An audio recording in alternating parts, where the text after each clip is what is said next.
좀 깜짝 놀랄 만한 게 한 8년 전 2016년 증여세 조사가 2024년 8년 전에 나오는 거를 네. 제가 봤어요. 그래서 증여를 받고요. 신고를 안 했으면 15년 후에 조사가 설령 나왔다 하더라도 전혀 이상할 게 없어요. 네. 근데 한 15년 지났다. 그러면 이제 저는 일반적으로 좀 마음을 놓으셔도 된다. 일반적으로는 한 3년에서 4년. 그 정도. 네, 그 정도 후에 나온다.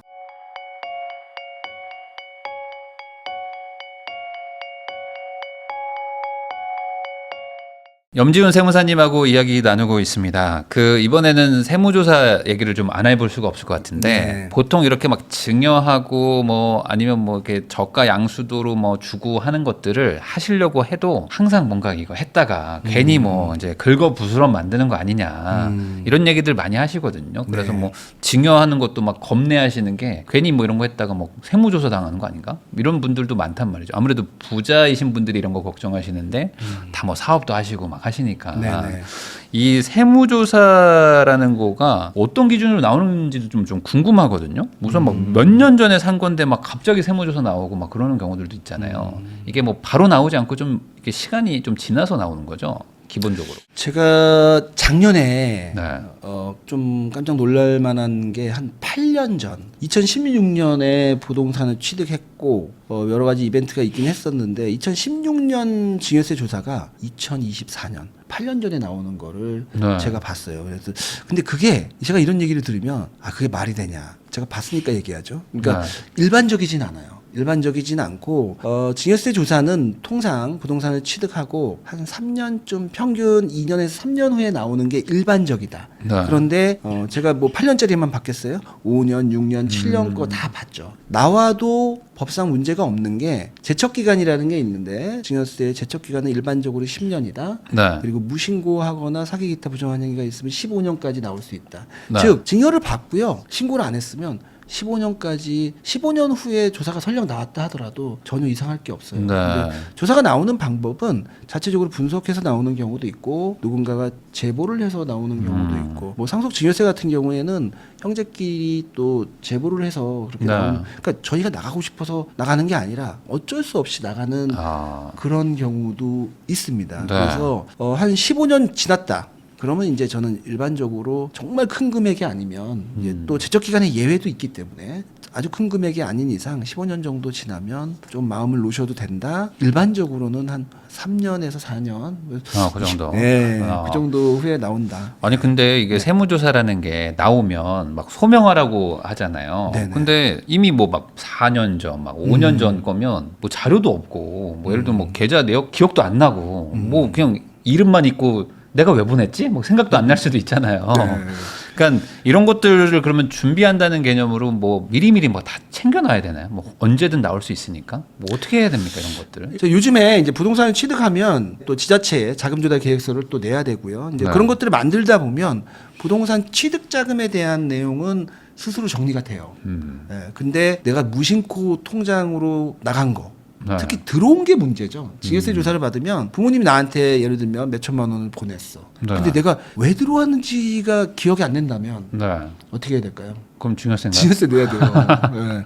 근데 이럴 수 있잖아요. 제가 어머니가 내 카드를 쓰고 네. 그 돈을 보존해 준 것도 그럴 있을 수도 수 있죠. 있고 이제 그런 것들은 그런 집이 되게 많더라고요. 왜냐하면 자녀의 카드 공제 많이 받게 하려고 맞아요. 부모님이 뭐 온 엄마, 아빠, 장인, 장모 다가 내 카드를 쓰는 그런 집도 있는데 또 다음에 자금 조달 계획서 씀에 있어서 카드 사용이 너무 많으면 불리해지니까 네. 그건 좋은 방법은 아닌데 만약에 그런 이유 등으로 해서 그런 것들을 만약에 신용카드 대금을 받은 거다. 뭐 방법 있나요? 그 내용 다 정리해 놓을 수밖에 없겠죠. 그러면 최소한 인터넷 뱅킹 하시면 옆에 메모라도 막 다 남겨 그럼 놓든지 되겠다. 예. 뭐 다이어리를 적어 놓든지 7월 카드 대금 네. 뭐 이런 식으로. 그러면 그 증거 자료라고 해야 될까요? 그런 것들은 좀 그래도 좀 이렇게 최대한 이렇게 열린 마음으로 받아주시나요? 아니면 칼같이 막 끝나요?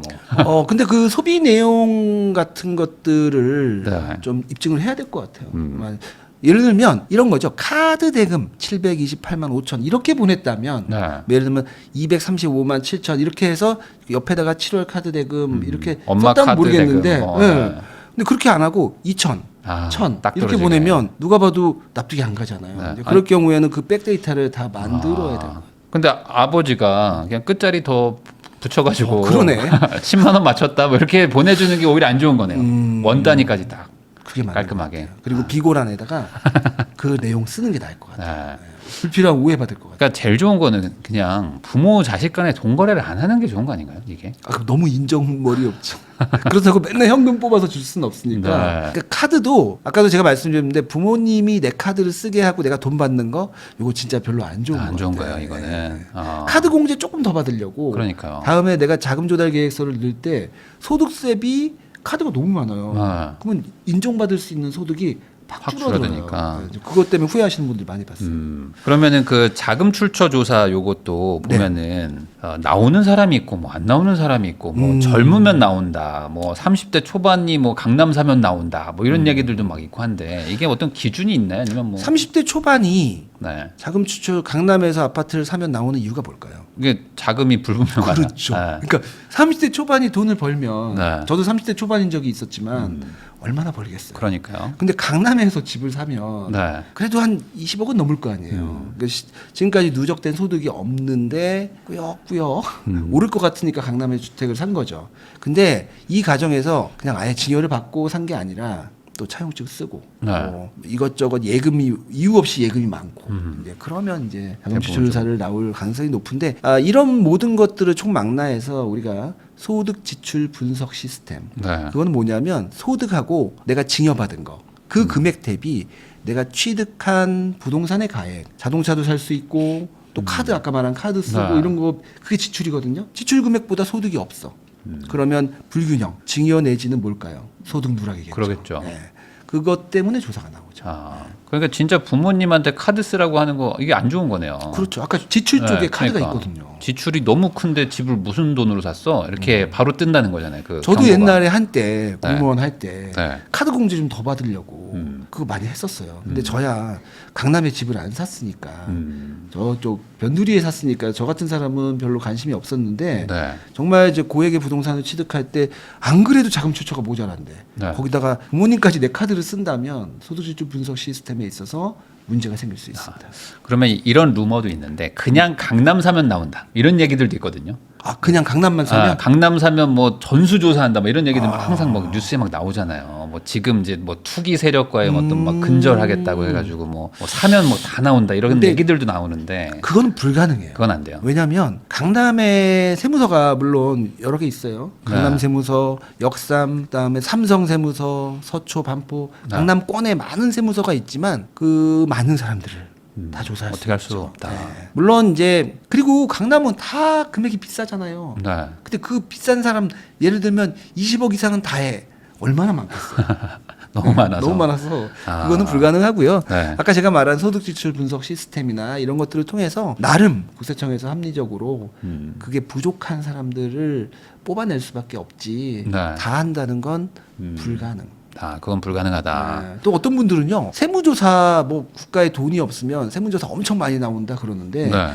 세무조사라는 거는 많이 나오고 싶어서 막 나갈 수가 없어요. 왜냐하면 한 해 해야 되는 한 해 할 수 있는 조사 건수가 정해져 있어요. 그걸 너무 많이 한다 그러면 이 다음에 국세청도 국정감사 같은 거를 받을 텐데 네. 합리적인 이유 없이 조사를 너무 많이 하는 것도 또 하나의 어떤 아킬레스건이 될 수 뭐 있거든요. 일종의 횟수 제한 같은 게 있을 수도 있다. 예, 있습니다. 그럼 아무래도 좀 금액 큰 거 위주로들 하시지 않을까요? 그래도. 그렇죠. 금액이 큰 것도 큰 거지만 제가 아까 말한 것처럼 소득하고 이 지출을 비교했을 때 소득이 많이 모자란 사람들을 하는 게 가장 실효성이 있다. 네. 그러면은 세무조사라는 거가 어쨌든 나온다면 뭐가 됐든지 간에 좀 이렇게 세금의 어떤 뭐 이렇게 누락이 의심되니까 나오실 텐데 네. 그 부분에 대해서 어떤 뭐 사전에 뭐 준비를 해야 되는 뭐 이게 뭔지도 잘 모르겠는 분들도 많거든요. 뭘 준비를 뭘 해야 되나 이런 생각도 있으시고. 자, 자금 출처 조사를 예로 들면 그 조사가 시작되면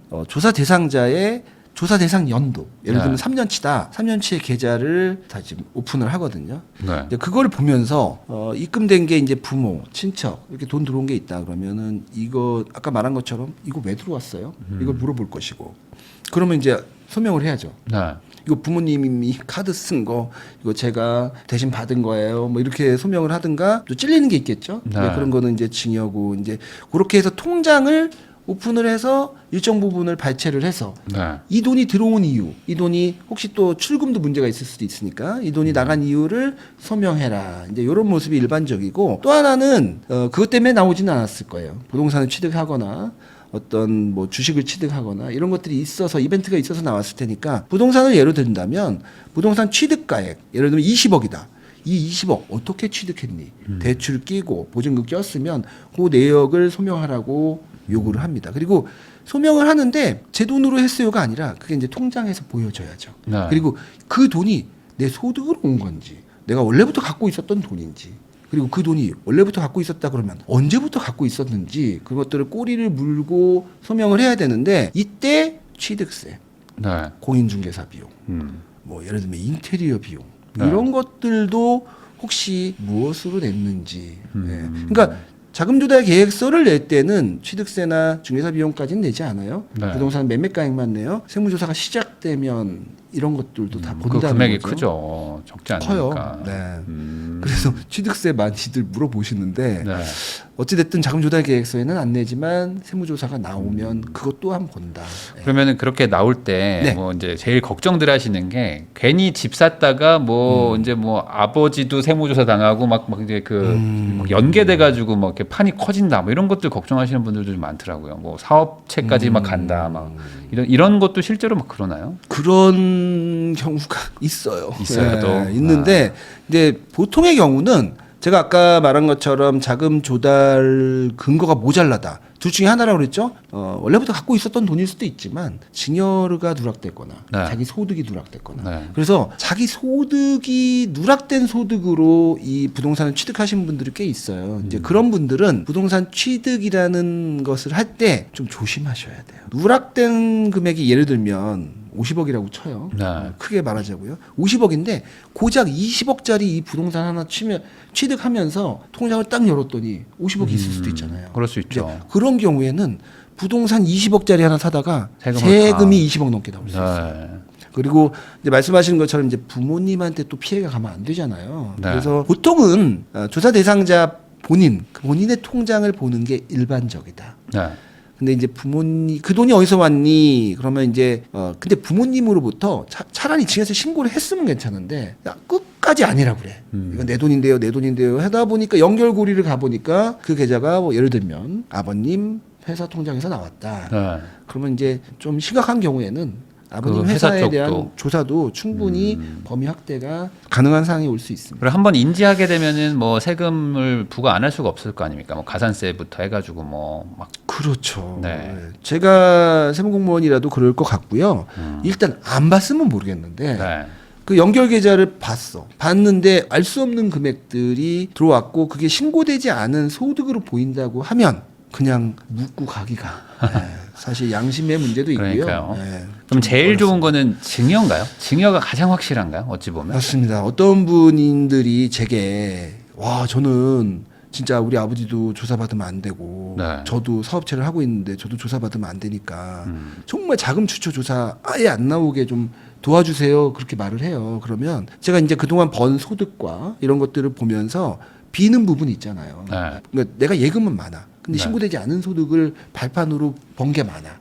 그러면 이 부분은 부모님이 돈이 좀 있으세요? 그러면 부모님은 있죠. 증여 받고 증여세를 좀 내세요. 이렇게 얘기를 하잖아요. 얼마인데요? 예를 들면 7천만 원인데요. 그러면 아유 됐어요. 그러니까 그러면서도 자금 추초 조사는 안 받고 싶은 거예요. 네. 그러니까 증여세 이번에 안 내는 거 조금 내요. 그러면은 그건 안 내고 싶은데 조사도 안 받고 싶은 게 누구나 사람의 마음이겠죠. 네. 그러기는 쉽지 않다. 그게 어렵다. 그럼 네. 결국에 세무조사 피하면서 안전하게 집 살려면은 확실한 자금을 소명을 해야 되고, 소득 신고 잘 하시든지 증여세 내시든지, 네. 이게 가장. 근데 확실한 어떤 분들은 네. 나는 진짜 증여받은 게 없어. 이런 분들이 있어요. 네. 근데 그런 분들은 다소 통장이 좀 이렇게 100% 딱 안 맞아 떨어지더라도 네. 그냥 부담 없이 자금 조달 계획서 내면 되죠. 왜? 내가 세무조사를 받아도 아무 문제 없는 사람이라면 네. 정말 칼같이 맞아 떨어지지 않아도 증여세 조사 나와도 아무 문제 없잖아요. 네. 근데 약간의 이제 문제점이 있는 분들이라면 좀 더 남들보다 더 주의 의무를 기울이는 게, 그러니까 나왔을 때 잃을 게 많으신 분들은 네. 각별히 주의를 하는 게 좋을 것 같다 이런 말씀드립니다. 그러면은 이제 마지막으로 세무조사를 뭐 안 받으시면 제일 좋겠지만 또 누군가는 또 받으실 거고 그런 분들이 아마 이 영상 보실 텐데 세무조사 뭐 통지를 막 받았다. 뭐 자금을 소명하세요. 뭐 이렇게 오잖아요. 아, 저 이제 개인적으로 국세청에서 좀 이렇게 그 우편 좀 안 보냈으면 좋겠어. 받을 때마다 깜짝 놀라죠. 안내문 좀 보내지 않았으면 그런 거 필요 없는데 깜짝깜짝 놀라거든요. 그러니까 그런 것들을 걱정하시는 분들도 많을 텐데 만약 진짜 통지를 받았어요. 세무조사 뭐 대상이다 뭐 이렇게 하면은 어떻게 해야 됩니까 이거? 근데 세무사인 저도 사실 집에 국세청, 검찰청 이런 데서 날라오면 저도 깜짝깜짝 놀라요. 근데 그 세무조사 통지서가 날라오는 거는 그러니까 세무조사와 세무조사가 아닌 거를 좀 구분할 필요는 있을 것 같은데 세무조사는 세무조사라는 말이 들어가서 세무조사 사전 통지서라고 오죠. 그리고 나머지 서류는 뭐뭐 확인, 뭐뭐 소명 요구 이렇게 오는데 예를 들면 내가 세무조사 통지서를 받았다. 세무조사 통지서는 일반적으로 조사 개시 20일 전에 받거든요. 왜 이렇게 빨리 보내는지 모르겠어요. 그 20일 동안 더 떨려. 그러니까 준비할 시간을 준다고 한 건데 그 20일이라는 시간이 사실 더 고통스럽죠.